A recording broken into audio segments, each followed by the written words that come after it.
Sir, good afternoon, sir. Ma'am, good afternoon, ma'am. Cadet First Lieutenant Jamil P. Rivera. And this is the video on reflecting on the second class journey, challenges, growth, and transformation. First question is, what important lessons or realizations have made a difference in your life both as a student and as a person? Para sa akin po, hard work. Talagang napaka-importante at kailangan ng hard work sa buhay, lalo na sa mga bagay na hinaharap natin, sa mga challenges na haharapin natin. Kung wala namang hard work kung wala naman tayong hard work, di natin malalampasan yung mga challenges na yun.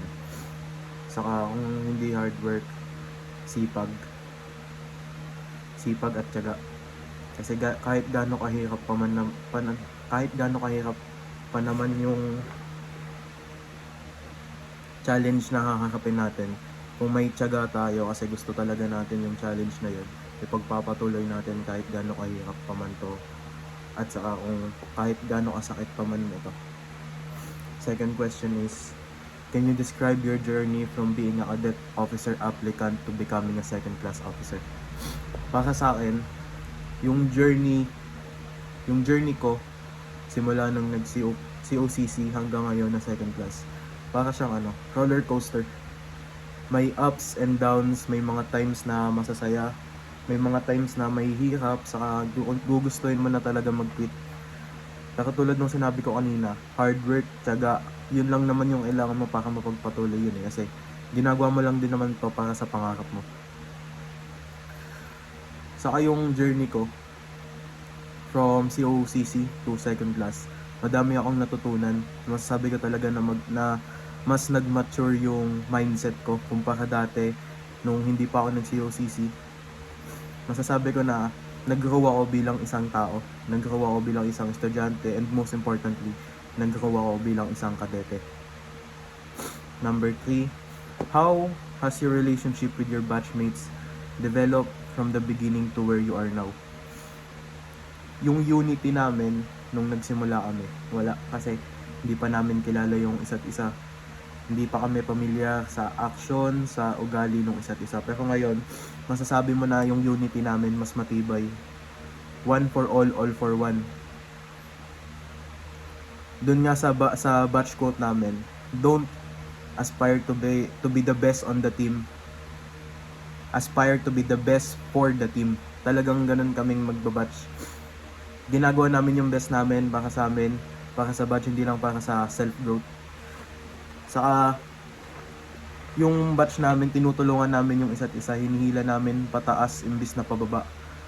Lagi kaming nagsasabi ng reflection namin kung ano yung mga mali na nakita namin, para pag nasabihan na namin yung kabady namin, makokosyon namin, mag-grow sila, and mas mag-i-improve sila yung mga ginagawa nila. Number 4, what advice would you give yourself, and what would you like to tell your future self? Endure.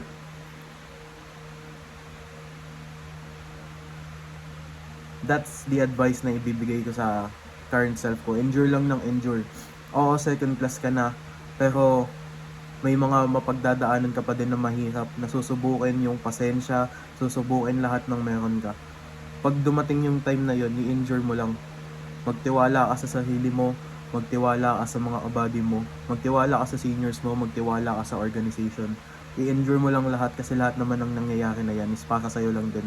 Kasi hindi sa org naman natin, hindi kapag titripan ng ibang tao, lahat ng ginagawa natin may rason, lahat ng ginagawa natin may lesson. Lahat ng ginagawa natin is hindi naman ginagawa kasi trip-trip lang. Endure mo lang nang i-endure. Along the way, pick up mo lahat ng mga bagay na kaya mong i-pick up, lahat ng lessons, i-pick up mo lahat yan. I-endure mo lang lahat, matuto ka, learn from your mistakes, adjust, be the better person, ganon. Tapos, be a better person than you were yesterday. Yun yung advice din na mabibigay ko sa sarili ko. And advice na mabibigay ko sa future self ko. Kasi, at times, masasabi natin na in some training days, medyo pangit yung performance ko, ganon. matuto ka sa mga lesson na makukuha mo sa training day na yon, sa mga sasabihin ng senior, sa mga sasabihin ng kabady ko, sa mga kabady mo. Do not take cautions as something na may against sila sa'yo. Kaya kanila kine-caution is because may pake sila sa'yo. Kaya kanila kine-caution is they want you to be a better person. Gusto nilang mag-grow ka. Nandun ka na sa taas eh. Ba't mo pa ibababa yung sarili mo? Yun nga yung sinabi ng kabady ko sa akin. Nandun ka na sa taas, kaya mo naman, pero pinipili yung easy way out. Ever since nung binigay sa akin ng kabady ko yun, lahat ng actions ko, iniisip ko kung ito ba yung tama, kung ito ba yung okay ba to, easy way out ba to, hindi. Kaya ko naman kasing gawin, ba't hindi ko gawin?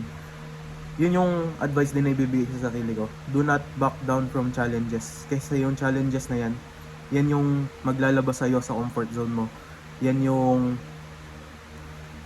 tutulungan ka mag-grow as a better person. Yan yung magbibigay sa'yo ng confidence na itackle pa lahat ng challenges na pwedeng dumating sa'yo.